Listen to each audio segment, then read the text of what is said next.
Welcome friends, मैं आपके सामने गौरव मिगलानी। हम पढ़ रहे हैं 12th क्लास की अकाउंटेंसी पार्टनरशिप का हमारा ये वीडियो नंबर 123 और जो चैप्टर हमारा कंटिन्यू चल रहा है उसका हमारा ये वीडियो नंबर 7 है।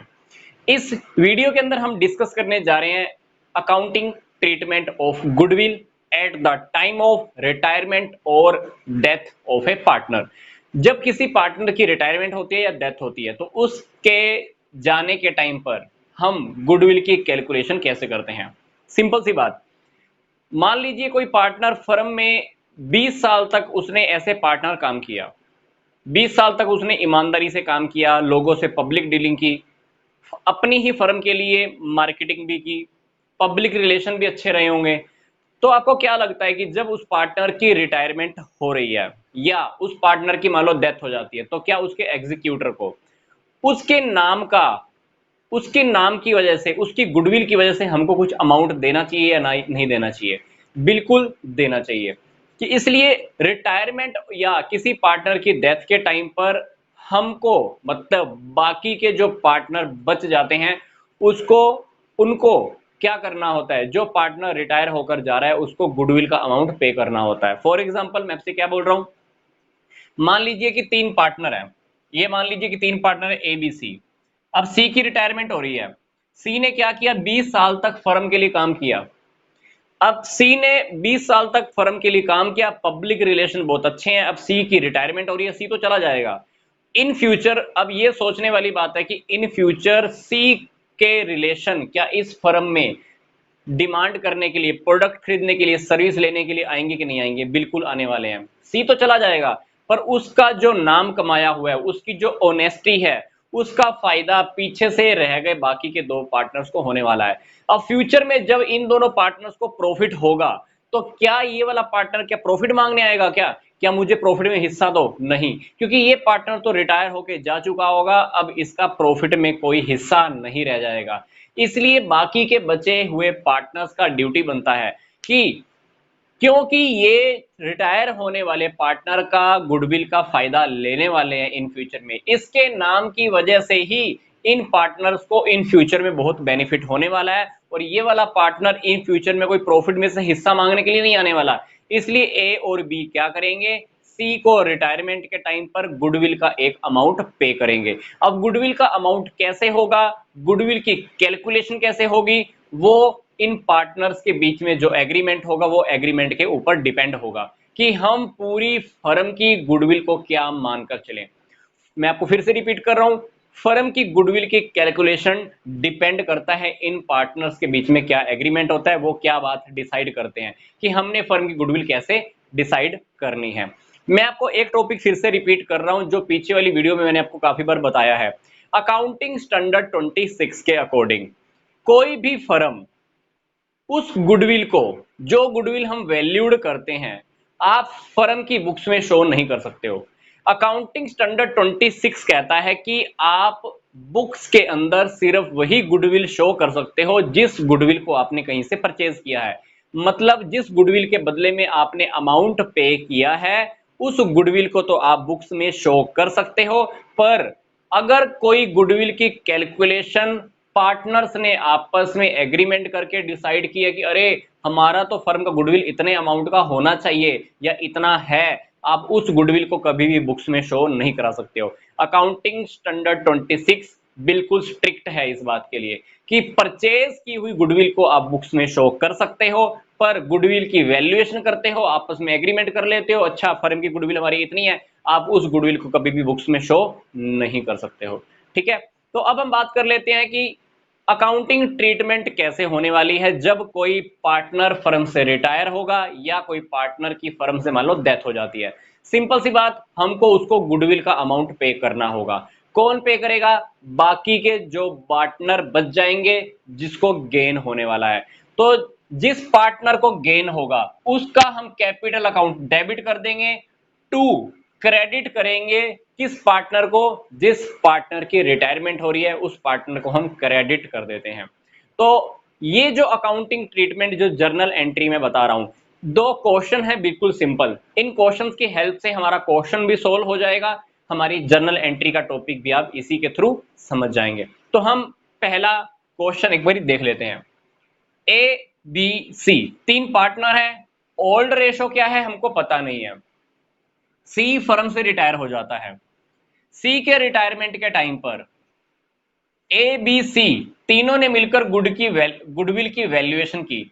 इन्होंने ये देखा कि फर्म की गुडविल कितनी है, 3 लाख रुपए है। सी के जाने के बाद ये डिसाइड कर रहे हैं कि हमारा जो नया रेशो होगा, मतलब ए और बी का, वो होने वाला है 3:2। तो सबसे इंपॉर्टेंट बात इस क्वेश्चन में ये देखिए, तीन पार्टनर है, ओल्ड रेशो है नहीं, तो आप बाय डिफॉल्ट पुराने वाला रेशो क्या मानकर चलोगे, 1:1:1।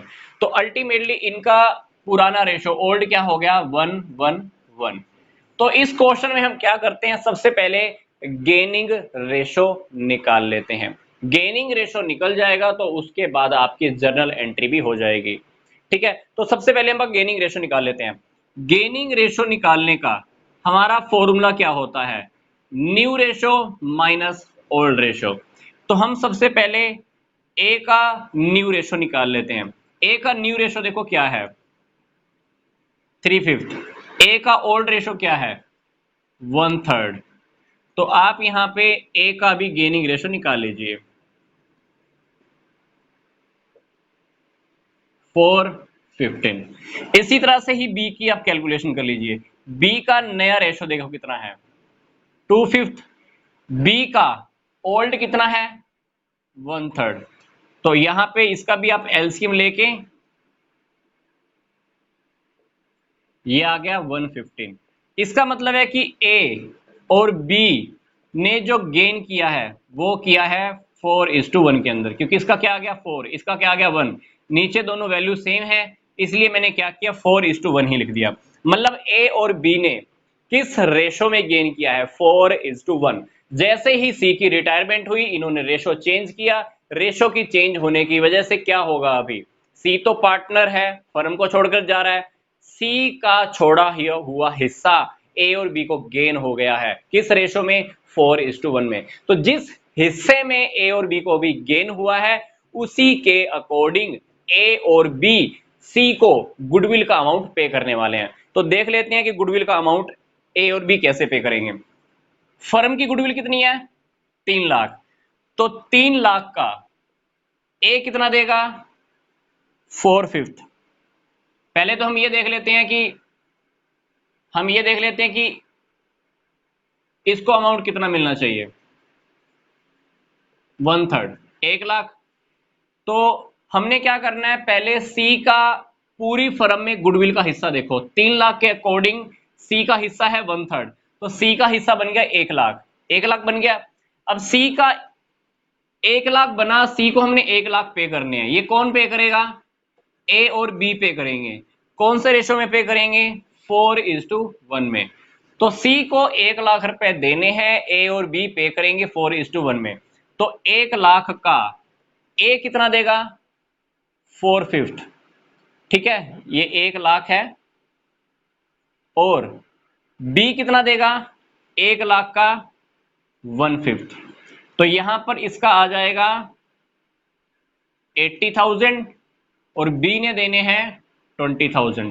तो ये 80,000 और 20,000 मिलाकर किसको दे देंगे, सी को दे देंगे। तो ए का डेबिट हो जाएगा 80,000 से, बी का डेबिट हो जाएगा 20,000 से, सी को हमने क्रेडिट करना है 1 लाख से। इसकी जर्नल एंट्री अब हम अच्छे से देख लेते हैं।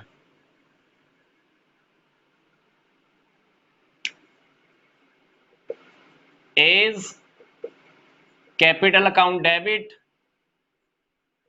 बीज capital account debit to C's capital account. A ने कितना देना है, 80,000, बी ने कितना देना है, 20,000। सी के अकाउंट में 1 लाख रुपए क्रेडिट हो जाएंगे। ये इन्होंने कौन सा रेशो में पे किया है, 4:1। 4:1 मतलब कौन सा रेशो है, ये गेनिंग रेशो। तो सी जो फर्म से रिटायर होकर जा रहा है उसको 1 लाख रुपए मिल जाएंगे, क्योंकि मैंने आपको बताया था कि फर्म की टोटल गुडविल कितनी है, 3 लाख। फर्म की टोटल गुडविल 3 लाख, जो फर्म जा रहा है उसका हिस्सा हो गया 1/3। 3 लाख का जब आप 1/3 करोगे तो सी को गुडविल का कितना अमाउंट चाहिए, 1 लाख चाहिए। कौन पे करेगा, ए और बी। कौन सा रेशो में, गेनिंग रेशो में। तो इस तरह से अपने को जर्नल एंट्री करनी होती है। अब हम सेकंड क्वेश्चन डिस्कस करते हैं। सेकंड क्वेश्चन अब हमको थोड़ा सा ध्यान से देखना है, क्योंकि सेकंड क्वेश्चन के अंदर हमारे पीछे वाले एक दो चैप्टर्स का एक टॉपिक भी आएगा, जिसके अकॉर्डिंग हमको सुपर प्रॉफिट फाइंड आउट करना है। सुपर प्रॉफिट के बेस पर हम गुडविल की वैल्यूएशन करेंगे, फिर हमको आगे का क्वेश्चन सोल्व करने को मिलेगा। तो हम ये देख लेते हैं क्वेश्चन में कैलकुलेशन कैसे करनी है। एक्स वाई जेड तीन पार्टनर्स हैं, 2-3-4 रेशो है, जेड फर्म से रिटायर हो रहा है। गुडविल की वैल्यूएशन तीनों ने मिलकर कैसे डिसाइड किया है? Half 1.5 years of purchase of the average super profit of the last 3 year। पिछले वाले 3 साल के एवरेज सुपर प्रॉफिट का मल्टीप्लाई करना है हमको 1.5 year से। मतलब अपने को सबसे पहले क्वेश्चन में क्या करना पड़ेगा? सुपर प्रॉफिट फाइंड आउट करना पड़ेगा। सुपर प्रॉफिट फाइंड आउट करने के बाद उसको हम मल्टीप्लाई करेंगे 1.5 से, तो हमारी गुडविल की कैलकुलेशन हो जाएगी। तो सुपर प्रॉफिट मेथड के अंदर सबसे पहले हम क्या करते हैं? गुडविल का फॉर्मूला लिख लेते हैं, क्योंकि मैंने आपको पीछे वाली वीडियोस में बताया था कि इस टाइप के क्वेश्चन के अंदर आपको सबसे पहले फॉर्मूला पता होना चाहिए। तो गुडविल फाइंड आउट करने का फॉर्मूला क्या होगा सुपर प्रॉफिट मेथड में? Super profit method into number of year of purchase. अब सुपर प्रॉफिट हमको क्वेश्चन में पता नहीं है, नंबर ऑफ ईयर परचेज कितना दिया हुआ है? 1.5। ठीक है, गुडविल अगर ये अमाउंट हमको पता चल गया सुपर प्रॉफिट कितना है, इससे मल्टीप्लाई करेंगे तो गुडविल का अमाउंट आ जाएगा। अब बात यह है कि क्वेश्चन के अंदर अपने को सुपर प्रॉफिट भी नहीं पता, क्वेश्चन में हमको सुपर प्रॉफिट पता ही नहीं है, तो सुपर प्रॉफिट को हमको कैलकुलेट करना पड़ेगा।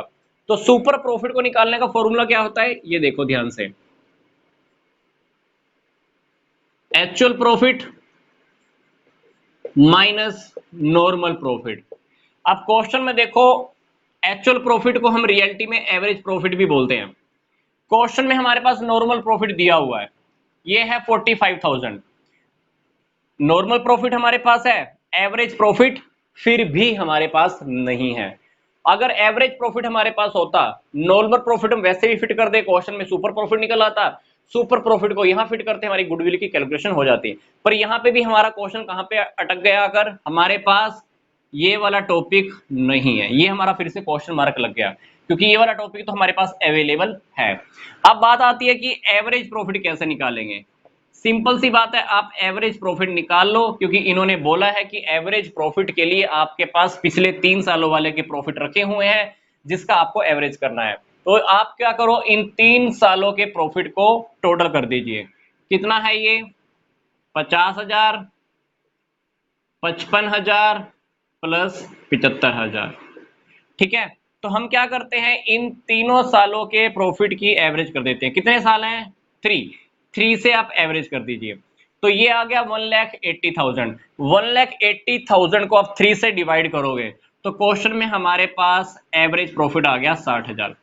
एवरेज प्रॉफिट आ गया, एवरेज प्रॉफिट को आप यहां फिट कर दीजिए। अब कितना? 60। नॉर्मल प्रॉफिट कितना है? 45। डिफरेंस किया तो सुपर प्रॉफिट हमारे पास आ गया, कितना? 15,000। सुपर प्रॉफिट आया, सुपर प्रॉफिट को भी यहां पे फिट कर दो, कितना? 15,000। 15,000 को जब आप 1.5 से मल्टीप्लाई करोगे तो हमारे पास आंसर आएगा 22,500। तो क्वेश्चन के अंदर हमारे पास गुडविल की वैल्यूएशन हो गई। तो सबसे पहला जो टास्क था हमारे पास, गुडविल की हमको कैलकुलेशन करनी थी, गुडविल की कैलकुलेशन हो गई।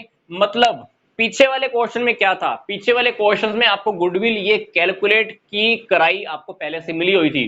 पीछे वाले क्वेश्चन में आपने क्या देखा था? गुडविल तीनों पार्टनर से पहले से कैलकुलेट आपको करके दे दी थी। कितनी गुडविल थी? 3 लाख। पर इस क्वेश्चन में अपने को क्वेश्चन यहां तक लेकर आना था कि गुडविल, अब हमको पता चले कि अच्छा गुडविल 22,500 की है। अब बाकी का क्वेश्चन अब आप स्टार्ट कर सकते हो। हमारा एक टास्क इस क्वेश्चन के अकॉर्डिंग कंप्लीट हो गया। अब ये देखो, फर्म के अंदर गुडविल है 22,500। अब क्वेश्चन के अंदर ये देख लेते हैं कि किस पार्टनर को कितना फायदा हुआ, कितना नुकसान हुआ। पुराना रेशो कितना है? 2-3-4, 2-3-4। रिटायर कौन हो रहा है? जेड। नया रेशो क्या है? क्वेश्चन में पता नहीं है। रिटायर होकर जा रहा है जेड, तो नया रेशो क्या हो जाएगा? ये हमने इस चैप्टर में सीखा है। नया रेशो आप बाय डिफॉल्ट एक्स और वाई का क्या मानकर चलोगे? 2:3 मानकर चलोगे। 2:3 अगर हमारा नया रेशो है, इस टाइप के टॉपिक्स के अंदर हमने एक बात और देखी है। देखो मैं आपको फिर से रिपीट कर रहा हूं, 3 पार्टनर्स हैं, आपको सिर्फ ये बात बोल दी जाती है कि जेड फर्म से रिटायर हो गया। क्वेश्चन में ना आपको न्यू रेशो पता है, ना गेनिंग रेशो पता है। इस टाइप के क्वेश्चन के अंदर आपको गेनिंग रेशो भी यही मानना है और न्यू रेशो भी आपको यही मानना होता है। तो अल्टीमेटली न्यू रेशो भी यही है और गेनिंग रेशो भी यही है। ठीक है, तो अब ये देख लेते हैं जेड जो फर्म में से जा रहा है, जेड का हिस्सा कितना है 49, क्योंकि 2 3 4 तो टोटल कितनी हो गई फर्म 9, तो 4/9 जेड का पार्ट है। टोटल फर्म की गुडविल कितनी कैलकुलेट की हमने 22,500, तो जेड का हिस्सा हम इसमें से कैलकुलेट कर लेते हैं। जब आप इसमें से जेड का हिस्सा कैलकुलेट करोगे तो जेड के हिस्से में से आपको पता चल जाएगा, इसको कटिंग कर देना, आएगा ये 10,000 रुपीज। ठीक है, तो जेड का पार्ट आया 10,000। अब क्या करना है अपने को, हमको पता चल गया कि जेड को गुडविल के कितने देने हैं 10,000 देने हैं। देगा कौन, एक्स और वाई, कौन सा रेशो में, गेनिंग रेशो के अंदर। तो जेड को 10,000 पे हमने गुडविल के पे करने हैं, इसमें से एक्स कितना पे करेगा 2/5। ठीक है, तो डेफिनेटली 4,000 कौन पे करेगा, ए। 10,000 का वाई कितना पे करेगा 3/5। अल्टीमेटली वाई कितना पे करेगा 6,000 रुपए। ठीक है, बस क्वेश्चन में क्या करना है, जेड को 10,000 देने हैं, कौन देगा एक्स और वाई, इन दोनों की कैपिटल अकाउंट डेबिट कर दो, इसकी कैपिटल अकाउंट क्रेडिट कर दो। तो एक्स का कैपिटल अकाउंट डेबिट कितने से 4,000 से, पूरा लिखना है हमने। वाई कैपिटल अकाउंट डेबिट कितना 6,000 रुपए टू जेड कैपिटल अकाउंट कितना 10,000 रुपीज। कौन से रेशो में डिवाइड किया इन्होंने, गेनिंग रेशो में। गेनिंग रेशो क्या है 2:3। तो इस क्वेश्चन के अंदर अपने पास क्या कॉम्प्लेक्स था, गुडविल की पहले कैलकुलेशन करनी सुपर प्रॉफिट मेथड के बेस पर। पहले हमने सुपर प्रॉफिट मेथड निकाला, सुपर प्रॉफिट निकाला, गुडविल की कैलकुलेशन की, पूरी फर्म की गुडविल पता चली, जो पार्टनर रिटायर होकर जा रहा था उसकी गुडविल कितनी पे करनी है पता चली। फिर 10,000 रुपए में से एक्स कितना पे करेगा, वाई कितना पे करेगा पता चल गया। जितना जितना इन्होंने पे करना है उनकी कैपिटल अकाउंट डेबिट हो गई। जिस पार्टनर की रिटायरमेंट हो रही है उसको गुडविल का अमाउंट पे कर दीजिए, उसका कैपिटल अकाउंट एक बार क्या हो जाएगा, क्रेडिट हो जाएगा। तो नेक्स्ट वीडियो के अंदर हम कुछ और क्वेश्चन और कुछ और डिफरेंट सा केस स्टडी करेंगे। तो मिलते हैं जल्दी से नेक्स्ट वीडियो में। तो यहां तक का वीडियो देखने के लिए आपका धन्यवाद।